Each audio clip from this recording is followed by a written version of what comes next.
Now, to help set this in perspective, since this is the Historical Society, on the other end of the dunes, the very day they're out riding, Swift and Celia are in the second year of homesteading 65 acres of sand dunes. And we often hear people talk about who started first, Mac Wood or Bill Lathers. Well, it's pretty clear Mac Wood did, because Bill wasn't born until October of 1927 either. And so that puts some things into perspective. Now, there's another important observation you need to get as you do this, because it had been raining and it was very, very hard packed. There's a world of difference between hard packed sand and loose sand. And the dune buggies that are up there now this afternoon, every time one goes over, it gets looser. And so it's a very loose thing, very hard to get around in. So this was a very hard packed sand, and it made quite a lot of difference. Now, the truth of the matter is, the first real dune buggy that people hauled passengers on was in fact a Model A Ford. It came out a little later. And it was a wonderful vehicle for this, because it was simple, it was light, and it would take a lot of punishment. And so the Model A's, when Mac Wood started running commercial turbines, they were Model A Fords, and they went pretty well. It adapted very easy to dune travel, and of course he was always looking for more horsepower, and that's kind of the way it goes. In 1934, Ford came out with a V8 engine, 85 horsepower, more than twice what the Model A had. The Model A had 40 horsepower. By 34, they were making it with 85 horsepower. And Mac, like everybody else, well, we need a horsepower, let's go get them. And so at one time, Mac's fleet was made up mostly of 34 Fords, and sometimes it was kind of a transition, Model A and then to the 34. And in those days, we didn't have big tires. That's an important thing to remember. Tires, and we have some Model Ts here, if you want to see how wide a Model T tire is, about 4 inches. And so the only way you can go over the soft sand is you let some of the air out. Not too much, because if you let too much out, you're going to have flats. But if you let some out, it will squash out, and so you have more contact with the sand. Now during the 40s and 50s, Ford just dominated those dunes. Today there are all kinds of vehicles out there, but at that time, if it wasn't a Ford, it wasn't a dune buggy. That's kind of how it went. And one of the things you'll learn in a minute is that people out there were always looking for bigger engines and more horsepower. Well, they made Cadillacs and Lincolns and Buicks that had big engines at the time, but they're so blasted heavy you could go nowhere. And so you stuck with a light one, and then you want as big a motor in it as you can get. Now remember that in the early days of the dune buggy, it was during the Depression, and it was hard to get. That was another reason Fords were very popular, that you could find Ford parts in any junkyard. You couldn't do that with a lot of other things during that period of time. A little more about tires. Those narrow tires just didn't go very well. In fact, the Model T that they went in the dune ride, Mabel doesn't mention that, but it had dual wheels on the back, singles on the front, duals on the back. Later, when he operated commercially, Mac put duals on the front of the Model and triples on the back. And now that took a lot of energy and added some weight, but you just couldn't get the bigger tires. As we got into the 40s, bigger tires were available. Cadillacs, Lincolns, and Mercuries, and some of the cars had bigger tires. And what they would do then would adapt those to the old Model T or the Model A or whatever. And to make the tires even bigger, they would widen out the wheel. So a tire that comes when it's 6 inches wide, and when they get it widened out, it's 10 inches wide, which made it possible to travel in the sand. Now during the Depression, those tires, those old tires off a Cadillac or Buick were very readily available at the junkyard, maybe for $1 or $2 a piece. And to give you a perspective of what dune buggy tires cost now, Jeff Wilson, who runs he builds custom dune buggies, Mears Metals is the name of the business, on the other end of town, and showed me a tire 3 years ago that goes on the sand dragster for California, $1,200 each. These kind of dune buggy has gotten to be a lot more expensive. Mac dominated the commercial business during the 30s. But by the end of and he was running Model A's and 34 Fords, but by 1938 there was some competition for me. In the competition, there were two main people. Carl Schrogren was one, and Carl Schrogren is the father of Anita Schofield, that many of you know, and he started the business about 38. He had a store right at the end of the road as you're going down the lake, across the street from where the big motel is, and he simply parked out in front and put up a sign, Dune Rides. And that's how we got started.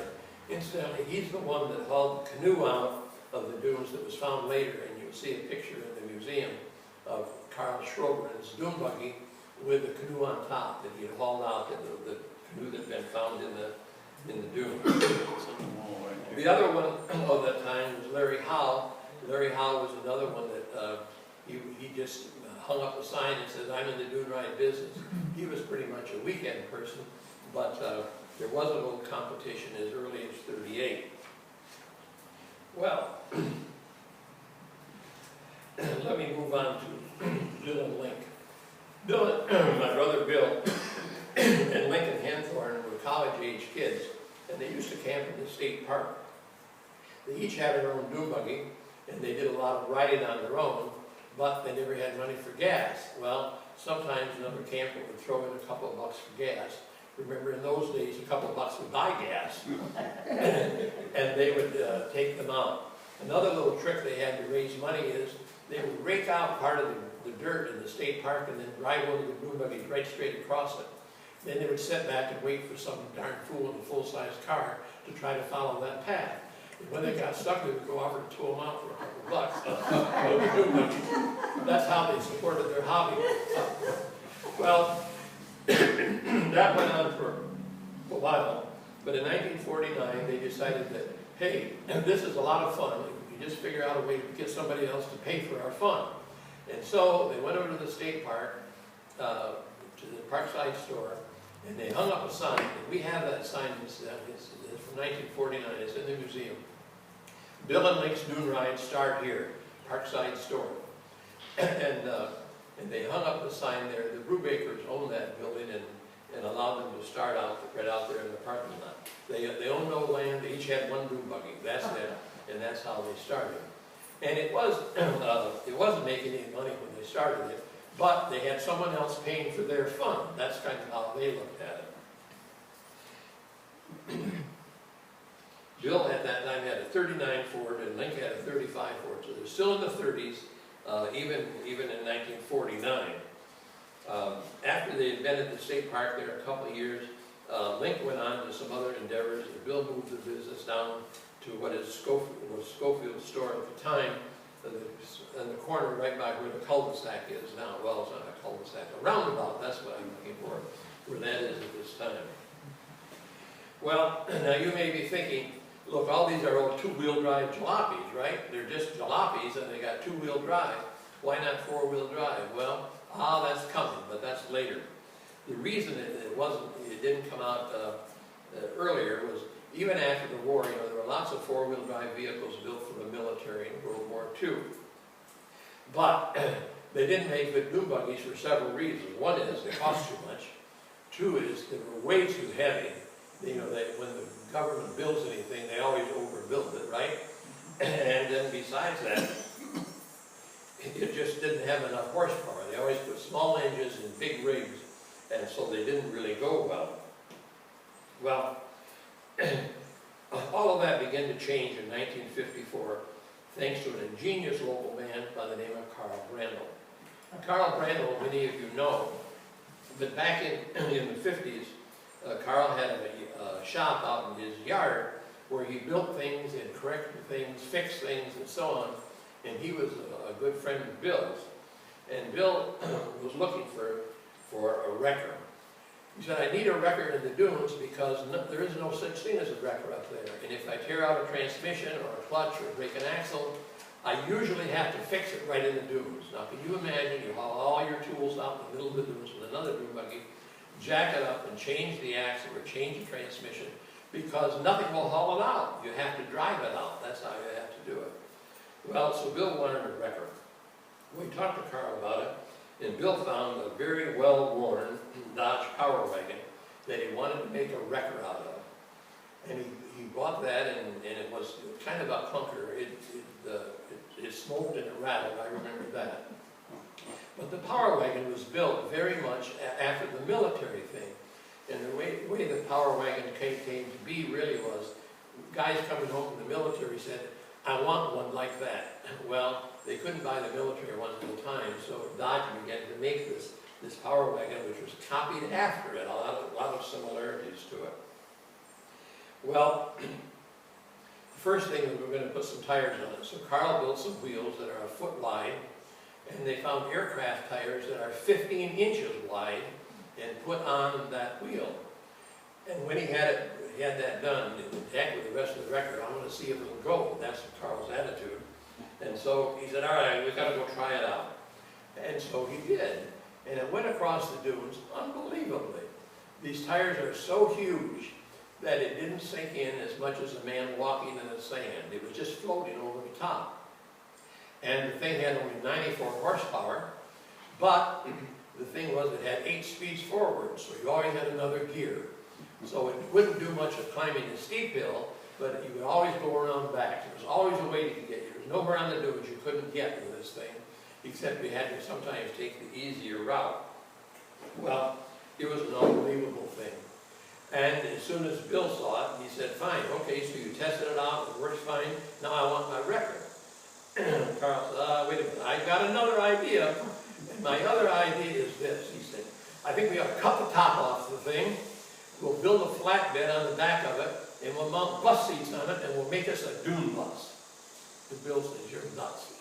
And who do you think is going to ride around, pay good money to ride around in the back of a truck? Carl says, we won't know unless we try it, will we? And so Bill said, well, finally said, okay, we'll try it. But look, I don't want it by my dune cars. I don't want it associated with Bill's dune rides. And so Carl took it over to the parking lot where hikers park and offered dune rides for $1. Well, that was cheaper than anywhere else on the lake. But heck, you could get 15 people on it. And so with the 15 people on it, it was more profitable than the hot rod jalopy, you see. All right, well, Carl did that 2 weekends, and Bill said, I like this, I like this. Bring it over, we'll paint it, we'll put it on the fleet. And within a few weeks, he had a second one, and within 3 years, he had 6 of those things, all built on this Power Wagon chassis, a really great scenic ride car. Well, that's how four-wheel drive got started up there. Did he ever get his record? He did. He did get one later, but he didn't get one that summer. He did get one. Well, Carl had a lot of other good ideas, and he's probably had more innovations for the dunes than anyone else around. Not Macwood and not Bill, but Carl himself had them. And here I want to share a few of them. One of my favorite ones was called the Dune Coaster. Now the Dune Coaster was something that you would look at and you'd think it's a toboggan on wheels. That's really what it was. You set one behind the other, and it had 4 tires on it. They were about this big around, but they were quite wide. They came off from a Piper Cub aircraft, is where they came from.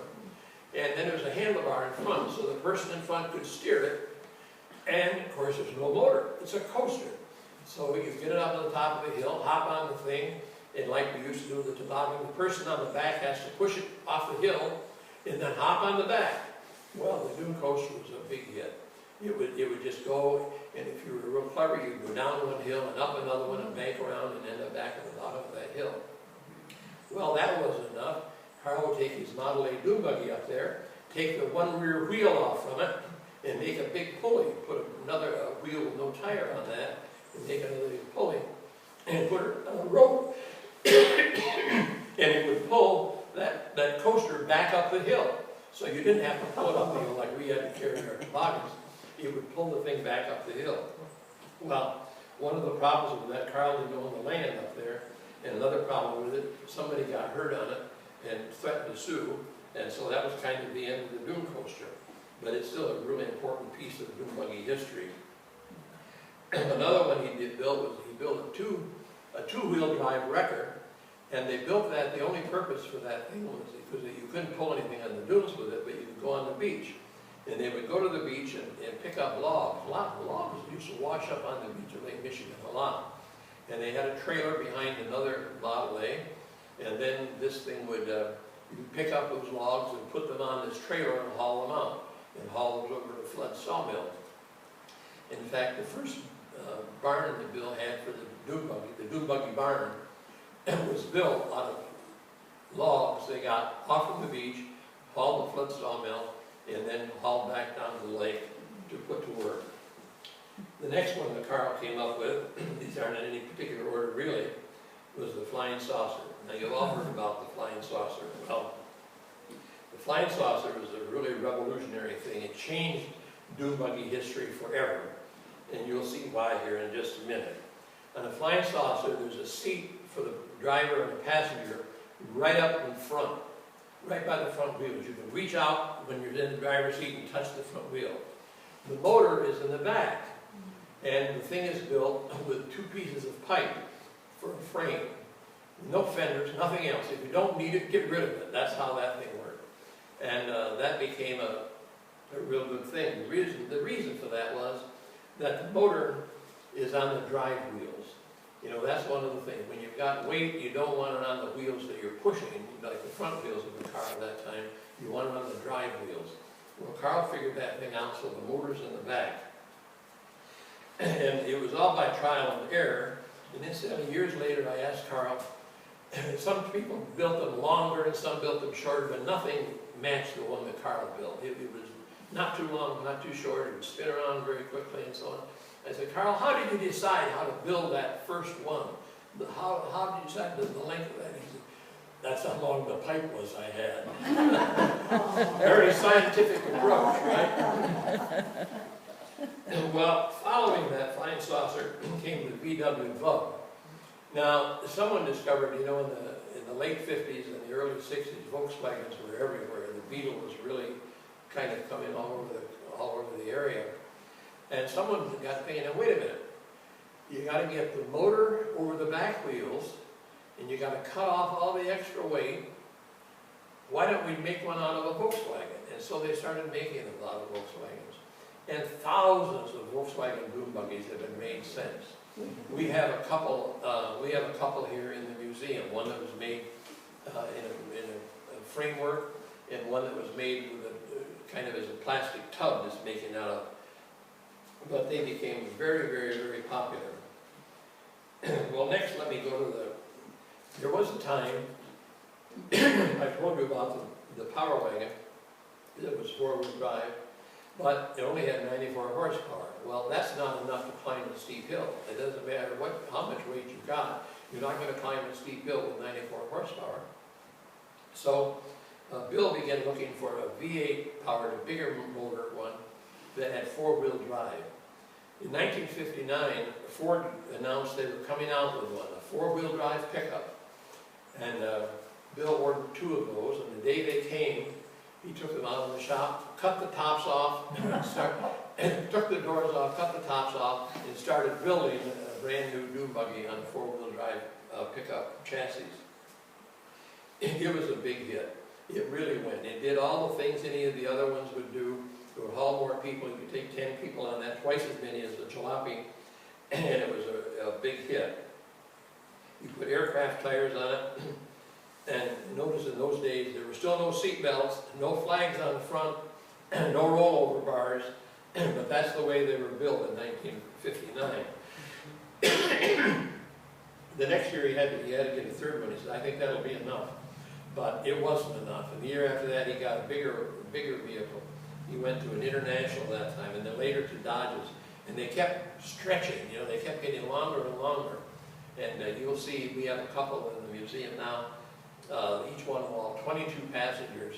One that Bill had, one that belongs to Mac. And they just got longer. Once we got over that hump about 4-wheel drive V8s, there was a big possibility here for them. Incidentally, that very first 59 Ford 4-wheel drive dune buggy that Bill built is still going. It's been on the dunes every single year since 1959, and it's in our museum right now. it claims the record for the longest number of years of service of a dune buggy on the Silver Lake dunes. Mac Wood looked at Bill's four-wheel drive units, and he liked the part about the V8, but he didn't like the part about four-wheel drive. And the reason was a four-wheel drive vehicle sets up higher off the ground. And it looks like it's more easily going to be rolled over. Well, Mac instead found two Studebaker pickups that he built in 1960, a year after building the first Ford. And it had the big V8, and it would do a lot of things. It didn't have four-wheel drive. He compensated for that somewhat by getting what we call a limited slip differential, where both the wheels have to go. If one starts to spin on a regular car, you know, it may sink and the other one not turn at all. Well, not when you have a limited slip. If one starts to slip, the other one grabs. And so that was somewhat of a help as well. Later, Matt went to the four-wheel drive things. He had a whole fleet of Internationals. Since 2000, he's been working with not a V8, but a V10. His latest ones have V10 engines in them, which are much bigger and more powerful. Private dune buggies, all this time, are another important part. In fact, today they are a tremendously big part of the economy of Oceana County. And sometimes as many as 2,000 of those will enter the sand dunes in a single day. And with those come people, and with people come money. And they buy gas, they eat in the restaurants, they stay in the motels, they stay in the campgrounds. It's become a very, very, very big piece of our whole thing. Well, in the early years, remember, both Mac and Bill started that way, as a private dune buggy just for fun. And then they made a business out of it. But the reason more people didn't do that earlier, there was no way to get on the dunes. Once you could get up there, it was great fun. But both Bill and Mac started out, you know how they got to the dunes the first time? Well, you couldn't go up from this side, from the east side, because the sand is shifting this way and the hills are very steep. So what they would do is they would go down toward the lighthouse, drive into the Silver Lake Channel, where the water was shallow. They would drive into the south side, drive out to the beach, and out the other side of the channel onto the beach. And then it was easy to get on the dunes from the other side. Well, in order to do that, it doesn't take you long to figure out you've got to be trespassing on somebody's land, right? Well, so what Mac did was he bought some land and built Termite Bridge. He could go right from the south. And what Bill did is he went to the north side and bought some land that had been lumbering territory. And he just took a bulldozer and built himself a road. That's how he got on the dunes, but he was on the north side. Well, this was a problem for the private dune buggy people. And one of the things that helped a lot of the local people, if you were a friend of Bill's, after hours when his road wasn't being used, you could borrow it. And the deal was, you get on his dune, as soon as you get on the dunes, get off his trail. But to go through the woods and get up the hill, you could do that. And so lots of us were having a lot of fun with that a long time after hours, or dune buggy driving and so on. We did, didn't we? A lot of them, right? Well, in the 60s, the state had some land up there, and they put a road in where these private buggies could get up there. That was a very big problem to Bill because it was adjacent to his property, and the people didn't stay on over the state land very well.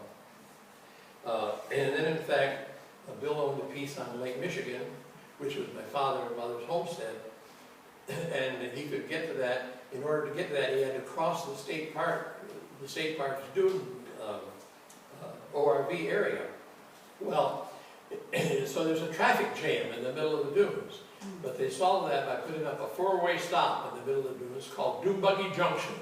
And if you're going, Bill has to stop and he's going north and south. The private dune had to stop going east and west, and that's how they lived harmoniously there for some time.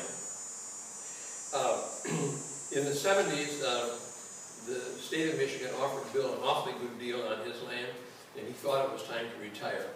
And so in 1977, he closed up shop at the end of that year, sold the land to the state, and as he said, I can't pass up the deal because I can put that money in the bank, draw more interest than I'm making now, and I don't have to work anymore.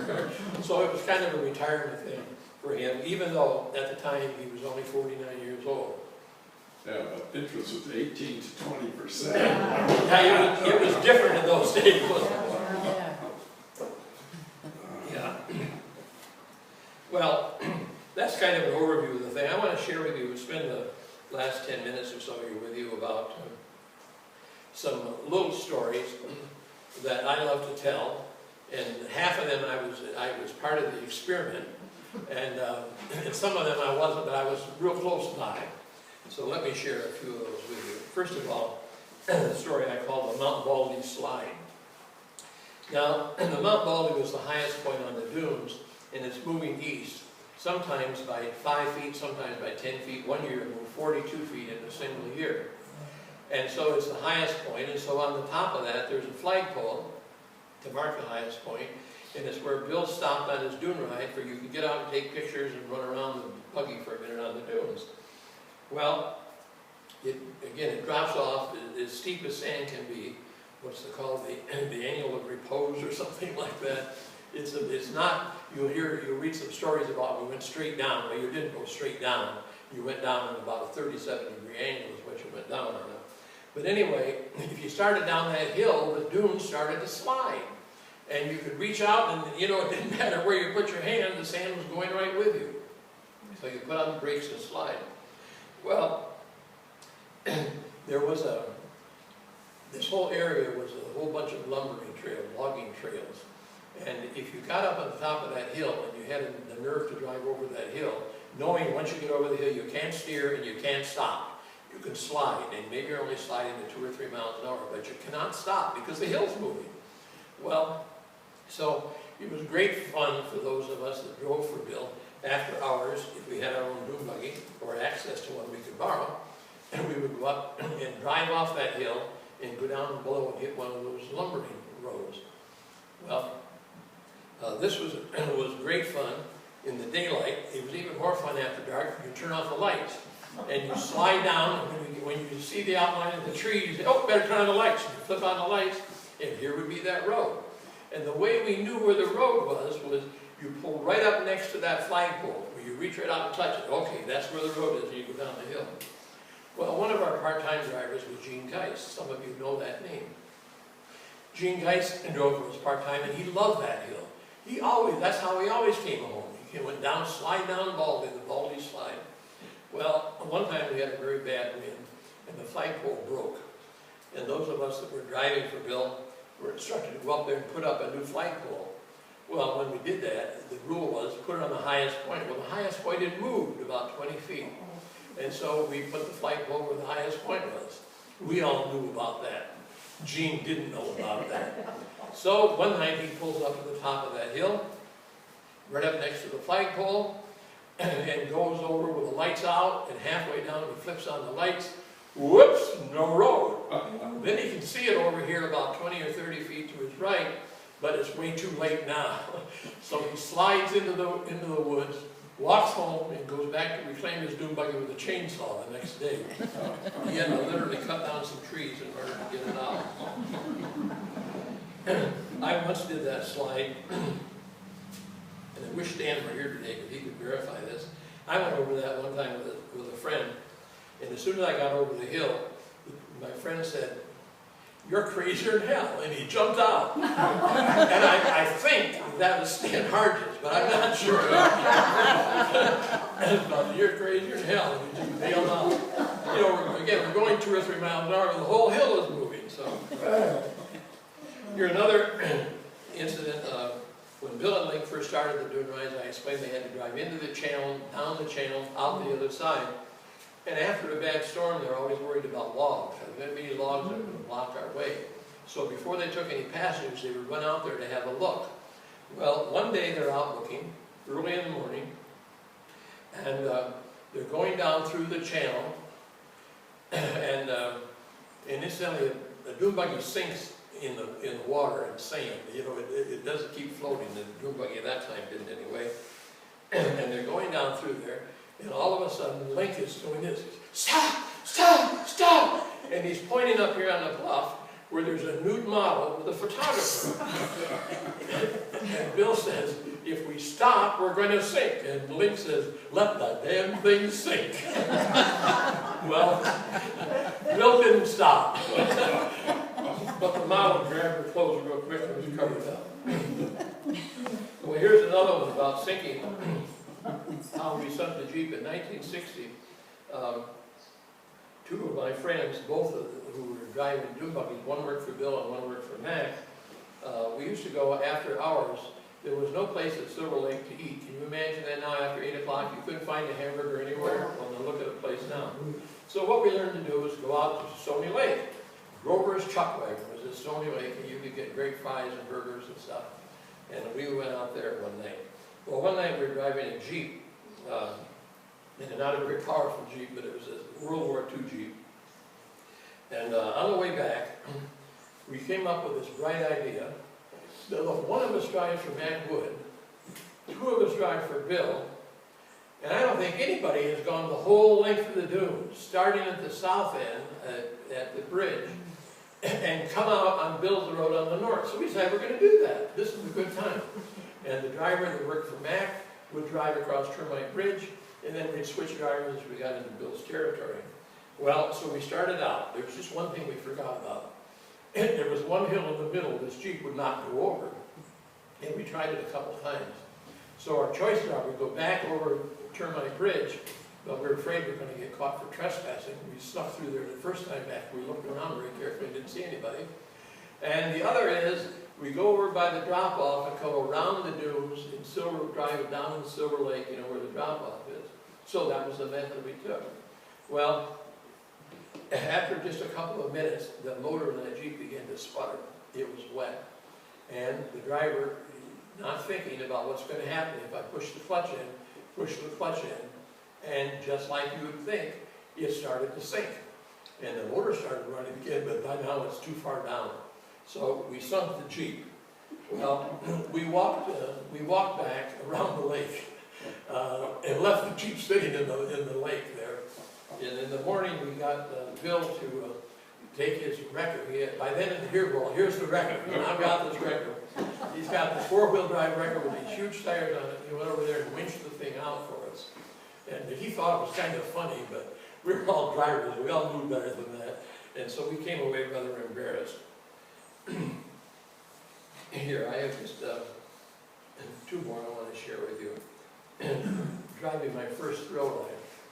It was very common because we had the big power wagon scenic ride cars and the smaller thrill ride cars. But you always started out on the scenic ride cars. They were safer. You know, sensible people actually drove those things as the rule. Well, in 1956, I started working for Bill as a ticket seller. I wasn't old enough to drive a dune buggy yet. You had to be 18 to get a chauffeur's license at that time. And I pumped gas and cleaned the cars and things like that, and then I sold tickets. Well, when I was, after 57, after Walt and I finished high school, I had a full-time job down there during the summer driving dune buggy, driving scenic ride cars. And there were always fewer drivers at night than during the daytime. Well, along about 6, as people begin to get hungry, we take turns eating. Somebody has to stay and watch the ticket booth, and the other drivers can go and eat. Well, this was my night in the ticket booth. And Bill and Mammy Robinson, Mammy was another thrill ride driver we had, were inside having a burger, and 3 carloads of people pulled in, and there were 16 of them all together, and they wanted to go on a thrill ride, and we all want to go right now. We're not going to take turns. You know, you got to take all of us right now. I tried to get them to take a scenic ride because I could get that Minnetonka power wagon and I could drive it. No, it's got to be a thrill ride, and we all got to go together. So I went to see Bill. He's in the restaurant, and he is in there having a burger with Manley, and I explained to him the dilemma that I have, and he said, sell them the tickets and load them up. Now this is something. All I could think of was Gene Geisler's 2 blocks away, and he works for a part-time. Maybe they'll call him, and maybe he can come down. But when Bill comes out, he kind of goes like this. He says, get in that car and follow me. Right? So I'm driving my first thrill ride. I'd done it on the route before, but it was a new experience to me driving that thrill ride. And I was actually as crazy as people expect drivers are, because it was all new to me. Well, the people were all very happy, they didn't know the difference. And Bill afterwards commented something like, you did a good job with that, but by the way, we usually run that loop in high gear, not in second. I had it wound right to the top, so one of the motors didn't blow up when he did that. Well, I continued to drive mostly scenic rides for that year, but the next year I drove both scenic rides and thrill rides. One last tale.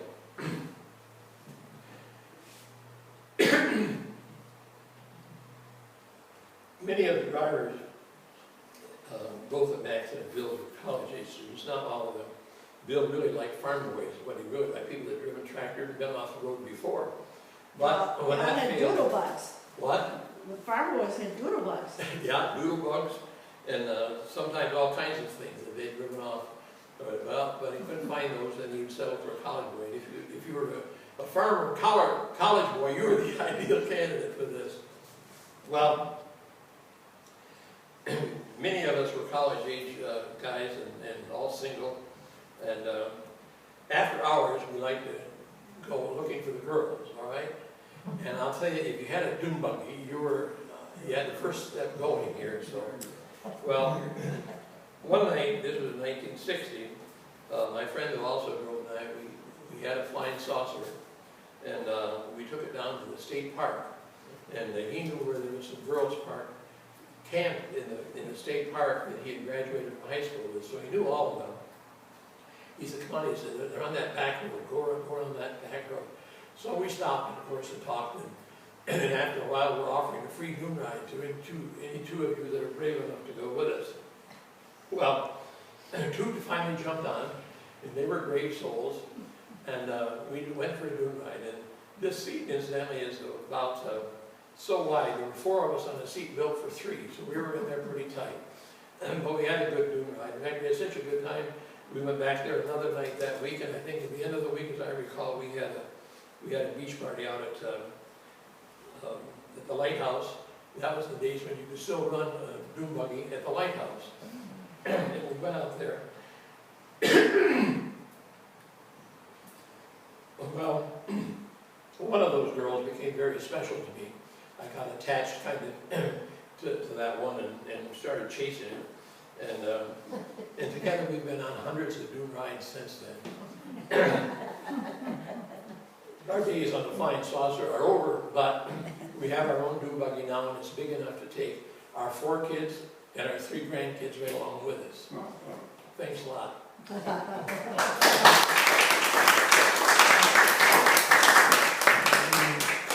you. Hey, Dale, does anybody have any questions for Dale? Made everybody happy. Well, Dale, how often do you go up now? Sometimes only a couple times a year. We don't go up very much. But we still have that Dune buggy. Yeah, you take just your kids up, you just say, okay, let's go on up and... Oh, and, friends and family, we have people that come from out of town with us too. Now, which ones do you choose? You've got choices here. Well, we're using that one that was built in '59, that first four-wheel drive thrill ride car. That's mine, and we take that one. That's our primary one. Well, Yeah, I hadn't heard of the coaster.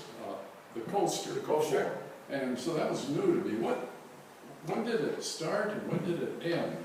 I just well, don't remember. It would have been in the mid-'50s, and it only lasted a couple of years. Okay. But it was quite a thing. We have a couple of pictures of it. We don't have them up in the museum yet, but we have acquired a couple of pictures of it. And it was a great fun thing to do. Has anybody ever tried skiing? Yeah, that doesn't ski very well. Skiing on the sand doesn't work very well. And in the winter, it doesn't work very well because the sand blows, mixes in with it. So it's not a good place to ski either summer or winter. Yeah, my brother John tried it. It doesn't work.